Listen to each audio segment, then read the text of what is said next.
Yan guys. So dito kami ngayon sa Lipak. So pupuntahan sana namin si Ate Karna. Kaso nga lang wala.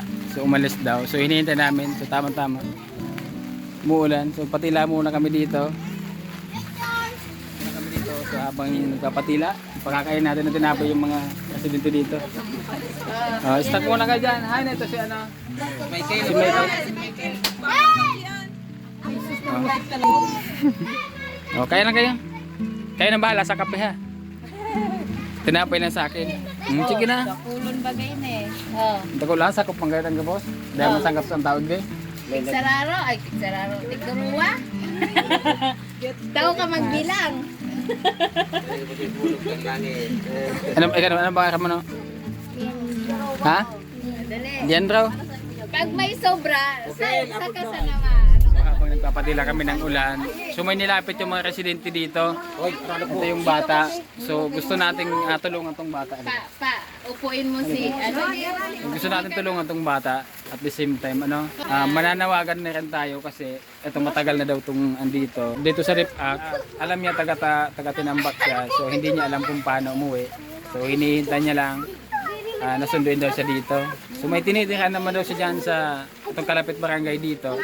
Kaso nga lang, ayaw niya daw doon kasi nga sinasaktan daw siya ng mga tuwin niya yata. Nilalapit po namin to, so hindi kami maghiling. Sige ka. Saan ba kami nakilala po nitong batang ito? Si Michael. Yung nanay niya po is Beltran daw po yung apelyido. Tapos yung tatay niya, hindi niya alam, hindi niya matandaan kung ano yung pangalan. Tsaka patay na din po.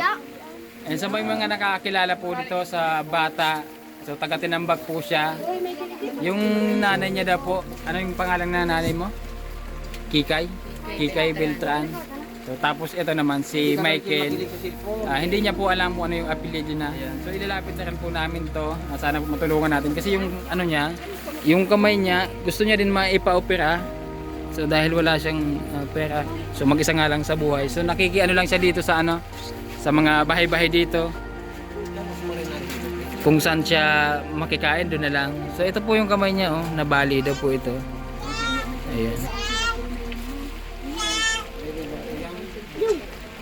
So baka pwede po namin itong mailapit po sa inyo. Sana matulungan po natin na maipapira po yung kanyang kamay. Ilang taon na si Michael? Ha? Ilang taon ka na? 13. Sa tingin mo, sino yung pinakamalapit nating pwedeng puntahan para makauwi ka doon sa Tinambak? Hindi mo alam.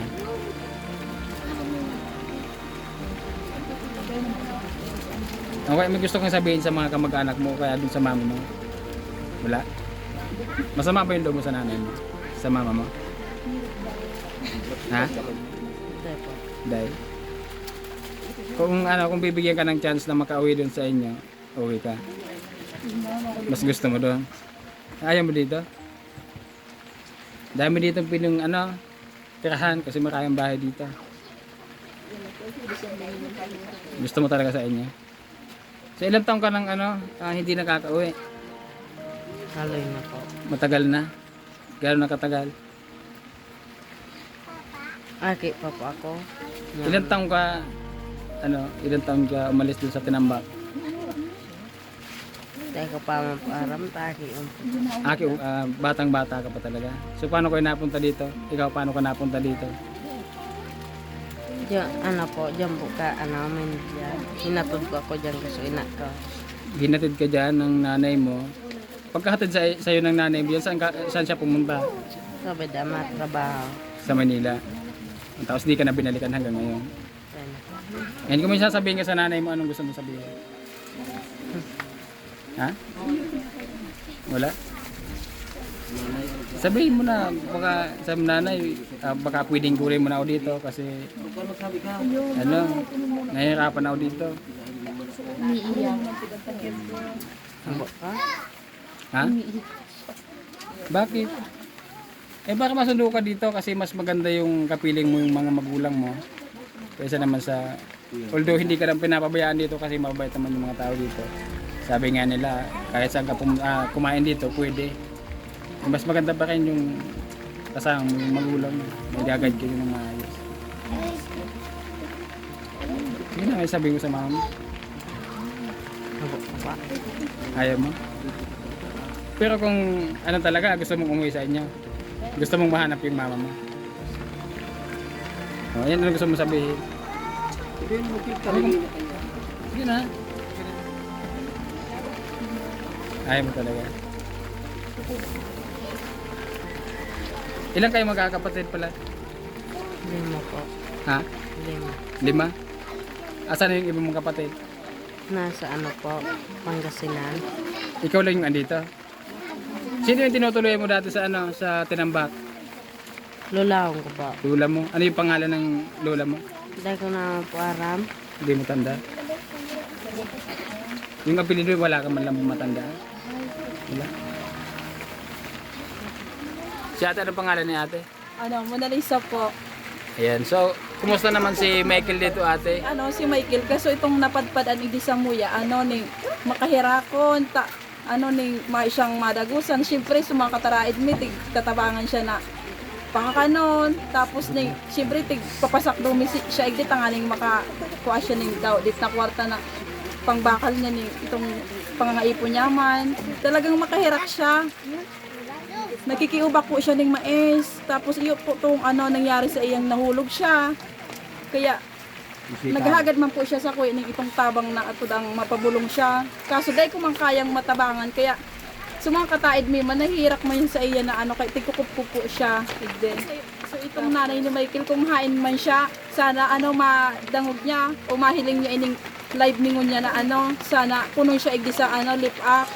Katagbakan guwa. Sana ning tabangan niya ang akin niya makahirak. Si Michael pati ning dahil naman tig-iring hindi kasi mga kapamilya niya igdi sa sa kabalinada. Nanay ni Michael, sana mag-igdi ka po. Kasi man po ang may maray na buot na magtabang kay Michael na unipo nga ang sayang takyag. Gusto ko man pong tabangan dahil man po kami maginubot, maya man po kami itong kuya po baga maray na pagbuhay. Kami man po nag-aasman kami sa mga aki ni. Kaya kung gusto man po ninda, kung say man makahiling kayo ng video na iningon niya na alidaw, na sana po matabangan man si Michael, tapos man po kung buhay pa man ang kapamilya niya, ang magurang niya, sana po mahirak man siya. Kung may aram niya man sana po gawin pasiring ligid kasi Michael rin dahil pa magbasa, dahil po da siya naka-eskwela. Kung pwede po, baka lamang dalawon niya, kung dahil naman siya ning kuyan, madalaw niya lamang ang akin niya digdit, ang ama niya po da, mayo naman po da. Kami man po, sobraman ang pagkahirak ni Sayo, mahigusin man po pating aki. Iyon lang po yan. Kung si Sayo man po ang may maray na buot na tumabang, sana po, tabang man lamang. Yan lang po. Ayan po, salamat po. Salamat po sa mga residente dito kasi napakalaki ng malasakit nila dito kay Michael kasi talagang walang mapuntahan. So sila nagtutulong-tulong para mapakain nga ito. Yan, anong gusto mong sabihin sa mga tumutulong dito sa tulad nila?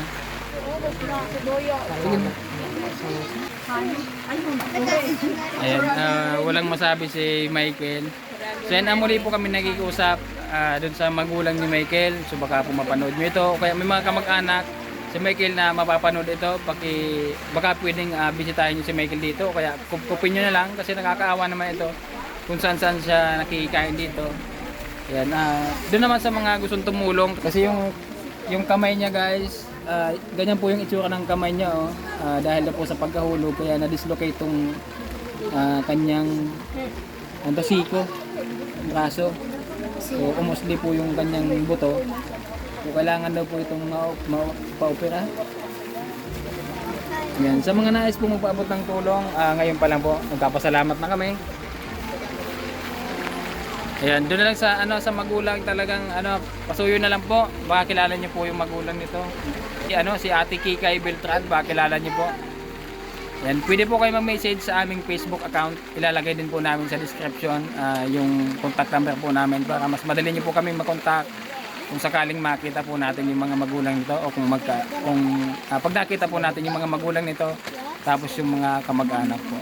Ayan, salamat.